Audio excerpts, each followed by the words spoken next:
എല്ലാവർക്കും നമസ്കാരം. സച്ചിയുടെയും രേവതിയുടെയും നാളത്തെ കഥയിലേക്ക് എല്ലാവർക്കും സ്വാഗതം കേട്ടോ. അങ്ങനെ നമ്മുടെ രേവതിയും സച്ചിയും കൂടെ ചേർന്ന് പുതിയൊരു ഫ്ലവർ ഷോപ്പ് ഓപ്പൺ ചെയ്തിരിക്കുകയാണല്ലോ. അതുകൊണ്ട് തന്നെ വളരെയധികം സന്തോഷത്തിലാണ് രണ്ടാളും ഉള്ളത്. ഈ സമയമാണെങ്കിൽ ചന്ദ്രമതിക്ക് തലക്ക് ഭ്രാന്ത് പിടിച്ച ഒരവസ്ഥയിൽ എന്ത് ചെയ്യണമെന്ന് പോലും അറിയില്ല. ഇങ്ങനെയാണ് പോകുന്നതെങ്കിൽ ഇനി അധികം താമസിക്കാതെ രേവതി ഈ വീട്ടിലെ ഭരണം ഏറ്റെടുക്കുമെന്ന് ചന്ദ്രയ്ക്ക് നല്ലതുപോലെ തന്നെ അറിയാം. അതുകൊണ്ട് തന്നെ ചന്ദ്ര തലക്ക് പെരുളി പിടിച്ച് അങ്ങനെ ഇരിക്കുക. അങ്ങനെ ഇവിടെ ചന്ദ്രമതി ഇങ്ങനെ ചിന്തിച്ചുകൊണ്ട് നിൽക്കുമ്പം നമ്മുടെ വർഷയാണെങ്കിലോ സച്ചി എന്താണ് കവറിനകത്തിട്ട് തന്നതെന്ന് നോക്കാൻ വേണ്ടിയിട്ട് റൂമിനകത്ത് ചെന്നു. അവിടെ ചെന്നതും ശ്രീകാന്തിനോട് പറഞ്ഞു, എടാ ശ്രീ, നീ വിചാരിക്കുന്ന പോലെയൊന്നും അല്ല. ദേ രേവതി ചേച്ചിയുടെ ഹസ്ബൻഡ് ഉണ്ടല്ലോ, ഭയങ്കര കണ്ണിങ്ങ ആള്. എപ്പോ ചിന്തിക്കുമെന്നുള്ള കാര്യമൊന്നും പ്രവചിക്കാൻ പറ്റത്തില്ല. ഇപ്പൊ തന്നെ എന്നോടുള്ള ഒരു റിവഞ്ചാണ് ഈ പണം എനിക്ക് തന്നതെന്ന് പറഞ്ഞ് അവൾ ആ കവറ് പൊട്ടിക്കുകയാണ്. കണ്ടില്ലേ, ഞാൻ രേവതി ചേച്ചിക്ക് 2000 രൂപ തന്നതിന് അയാൾ അതിന്റെ പകരത്തിന് ചെയ്തതാ 2500 രൂപ. എന്തായാലും നിന്റെ ചേട്ടൻ പാവമാണെന്നാണല്ലോ നീ പറയുന്നത്. പക്ഷേ അങ്ങനെയൊന്നും അല്ല ശ്രീകാന്തെ. സത്യത്തില് നിന്റെ ചേട്ടൻ നീ ഉദ്ദേശിക്കുന്ന ആളെ അല്ല.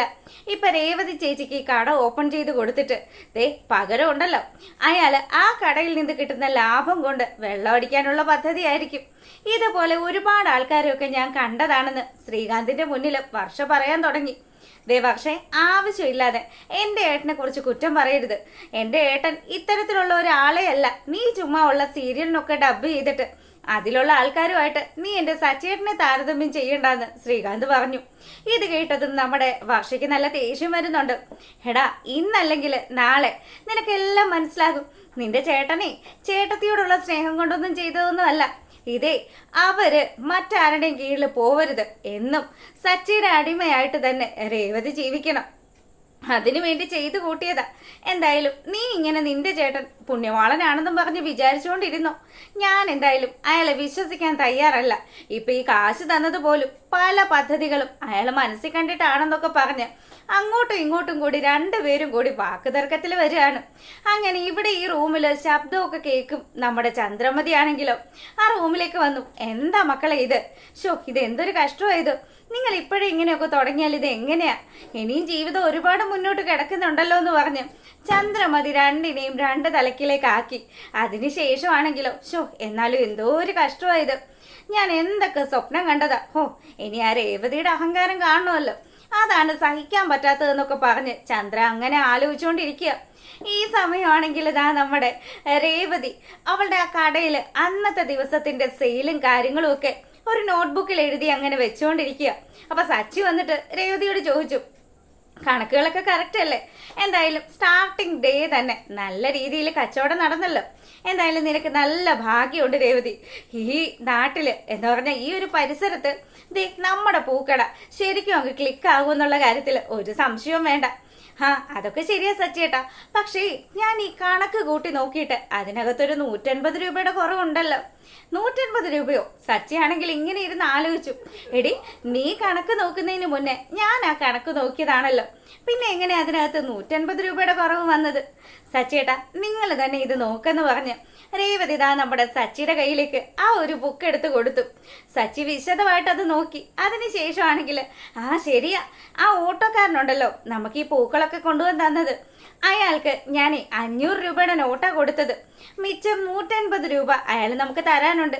ആ കണക്ക എൻ്റെ സച്ചിയേട്ടാ 1 രൂപയാണെങ്കിൽ പോലും ഈ ബുക്കിൽ ഇങ്ങനെ എഴുതി വെക്കണം, അല്ലെങ്കിൽ ഉണ്ടല്ലോ നമ്മൾ കഷ്ടപ്പെടുന്നതല്ലേ എന്നൊക്കെ പറഞ്ഞ് രേവതി സംസാരിച്ചുകൊണ്ട് നിൽക്കുക.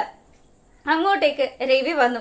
രവിയെ കണ്ട പാടെ തന്നെ, അച്ഛാ ഇന്നത്തെ കച്ചവടം നല്ല കേമമായിട്ട് നടന്നു എന്ന് പറഞ്ഞ് രേവതി അവിടെ നിന്ന് എഴുന്നേറ്റിട്ട് അച്ഛൻ്റെ അടുത്ത് ചെയ്യുന്ന വലിയ കാര്യത്തിന് സംസാരിക്കുക. ഒരു വലിയ കച്ചവടം എന്ന് പറഞ്ഞ് ചന്ദ്രമതി അടുത്തേക്ക് വന്നു. ചന്ദ്രയെ കണ്ടതും എന്താ, അവള് സ്വന്തമായിട്ട് ഒരു ബിസിനസ് തുടങ്ങിയതല്ലേ, അതിനും അമ്മയുടെ പേരിട്ടിട്ടും അമ്മയ്ക്ക് അതൊന്നും പറ്റുന്നില്ലേന്ന് സച്ചി കളിയാക്കാൻ തുടങ്ങി. പിന്നെ നീ മിണ്ടിപ്പോവരുത്, ചന്ദ്രമതി ഫ്ലവർ ഷോപ്പ്. എടാ എന്തിനാടാ നീ എൻ്റെ പേരിട്ട്? ഇപ്പൊ എനിക്ക് മൊത്തത്തിൽ നാണക്കേടാണെന്നൊക്കെ പറഞ്ഞ് ചന്ദ്രമതി വലിയ ചന്ദ്രഹാസം മുഴക്കുക. ഈ സമയം സച്ചി പറഞ്ഞു, അമ്മ ഒന്ന് അടങ്ങ്. അമ്മയുടെ പേര് ശ്രുതി. അവളുടെ പാർലറിനിട്ടപ്പം അമ്മയ്ക്ക് ഒരു പ്രശ്നം ഉണ്ടായില്ലല്ലോ. അതുപോലെയാണോ ദേ രേവതിയുടെ ഫ്ലവർ ഷോപ്പിന് അമ്മയുടെ പേരിട്ടത്? എന്താ അതിൽ തെറ്റ്? ഒരു തെറ്റും അതിലില്ല. ദേ അതിന്റെ പ്രൊപ്പറേറ്റർ ആരാണ്? രേവതിയാണ്. ഇനി മുതൽ രേവതി ഈ വീട്ടിൽ ആരാണ്? അവളും ഒരു ജോലിക്കാരിയായില്ലേ? പണ്ടത്തെ പോലെ രേവതി ചുമ്മാ ഇരിക്കുമൊന്നും അല്ലാന്ന് സച്ചി ഇങ്ങനെ പറയാൻ തുടങ്ങിയതും നമ്മുടെ രവി പറഞ്ഞു, ആ പറഞ്ഞത് ശരിയാട്ടോ ചന്ദ്രേ. ഇനി മുതൽ ഈ വീട്ടിലെ കാര്യങ്ങളൊന്നും ചെയ്യാൻ രേവതി മോൾക്ക് സമയം ഉണ്ടാവില്ല. അതുകൊണ്ട് നീ പല കാര്യങ്ങളും ചെയ്യേണ്ടി വരും.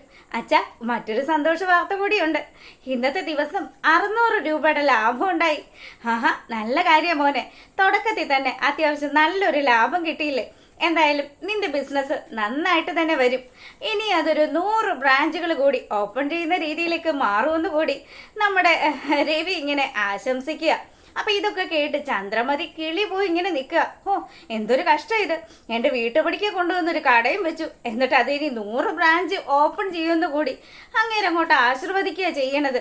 ഇനി ഇങ്ങനെയാണെങ്കിൽ എന്താ ചെയ്യുന്നൊക്കെ ആലോചിച്ച് ചന്ദ്രമതിക്ക് ദേഷ്യം അടക്കാനേ പറ്റുന്നില്ല. പിന്നീടാണെങ്കിലോ സച്ചിയാണെങ്കിൽ എന്നാ പിന്നെ ബാക്കി കാര്യങ്ങളൊക്കെ നമുക്ക് ചെയ്യാന്ന് പറഞ്ഞ് അവര് റൂമിലേക്ക് പോയതാ. ഈ സമയമാണെങ്കിൽ നമ്മുടെ രേവതി കുറച്ചുകൂടെ പൂവൊക്കെ കെട്ടി തീർക്കാനുണ്ട് സച്ചിയേട്ടാ, ഞാൻ അത് കൂടി തീർത്തതിന് ശേഷം ഉറങ്ങാന്ന് പറഞ്ഞു. അങ്ങനെ സച്ചിയാണെങ്കിൽ ദേ ഇന്ന് ഒരുപാട് കഷ്ടപ്പെട്ടതാ, അതുകൊണ്ട് ഓവറായിട്ടുള്ള പണിയൊന്നും മോൾ എടുക്കണ്ട, ബാക്കി എന്ത് വർക്കുണ്ടെങ്കിലും രാവിലെ ചെയ്യാന്ന് പറഞ്ഞു. അങ്ങനെ അവർ സംസാരിച്ചു കൊണ്ട് നിൽക്കുന്ന സമയത്ത് രേവതിക്ക് നല്ല സങ്കടം വന്നു കേട്ടോ. ഇന്നലെ ഞാൻ ഈ സമയത്ത് എങ്ങനെയായിരുന്നു സച്ചിയേട്ടാ നിന്നത്?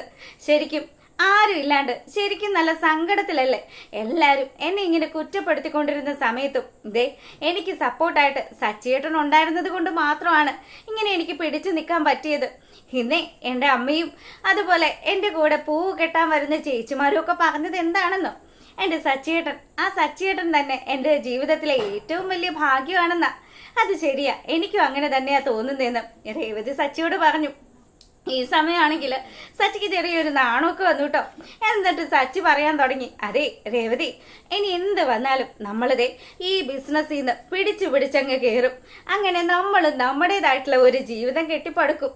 എന്നും കൊന്നും ഈ വീട്ടിലെ അടുക്കളപ്പണിയും ചെയ്ത് നീ കഷ്ടപ്പെടേണ്ടിയൊന്നും വരില്ല. എന്തായാലും അതിന് ഈശ്വരനായിട്ട് കാണിച്ചു തന്നൊരു മാർഗം ഇത്. അതെന്തായാലും നന്നായി സച്ചിയേട്ടാ. ഇതാകുമ്പം എനിക്ക് അറിയാവുന്ന പണിയാണല്ലോ, അതുകൊണ്ട് തന്നെ എനിക്ക് ഈ പണിയിൽ ഒരുപാട് കാര്യങ്ങളൊക്കെ ചെയ്യാനും സാധിക്കും. ദേ നാളെ തന്നെ എനിക്ക് ഒരുപാട് ഓർഡറൊക്കെ കിട്ടിയിട്ടുണ്ട്. എല്ലാത്തിനും ഞാൻ എൻ്റെ സച്ചിയേട്ടനോടാ നന്ദി പറയണേന്ന് പറഞ്ഞ് സച്ചിയുടെ പിന്നാലെ ചെന്ന് സച്ചിയെ കെട്ടിപ്പിടിക്കാണ് രേവതി. അങ്ങനെ അവർ ആ ഒരു റൊമാൻറ്റിക് ആയിട്ടുള്ള നിമിഷങ്ങളൊക്കെ അവിടെ അങ്ങനെ നടക്കുകയാണ്. ഈ സമയമാണെങ്കിൽ ചന്ദ്രമതി ഇനി എന്ത് ചെയ്താലാണ് ഇതിനൊക്കെ ഒരു മാറ്റം ഉണ്ടാകുക? ഇങ്ങനെയാണ് കാര്യങ്ങൾ പോകുന്നതെങ്കിൽ താൻ വിചാരിക്കുന്ന പോലെയൊന്നും തൻ്റെ മരുമക്കൾ തൻ്റെ ചൊൽപ്പടിക്ക് നിൽക്കില്ല എന്ന് ചന്ദ്രമതിക്ക് അറിയാലോ. പുള്ളിക്കാരി ആ കാര്യങ്ങളൊക്കെ പ്ലാൻ ചെയ്തുകൊണ്ടിരിക്കുക.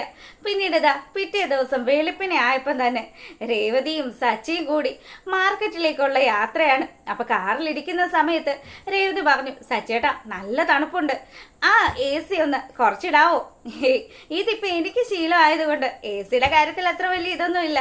എന്തായാലും നിനക്ക് തണുക്കുന്നുണ്ടെങ്കിൽ ഞാനത് കുറച്ചിടാന്ന് പറഞ്ഞു.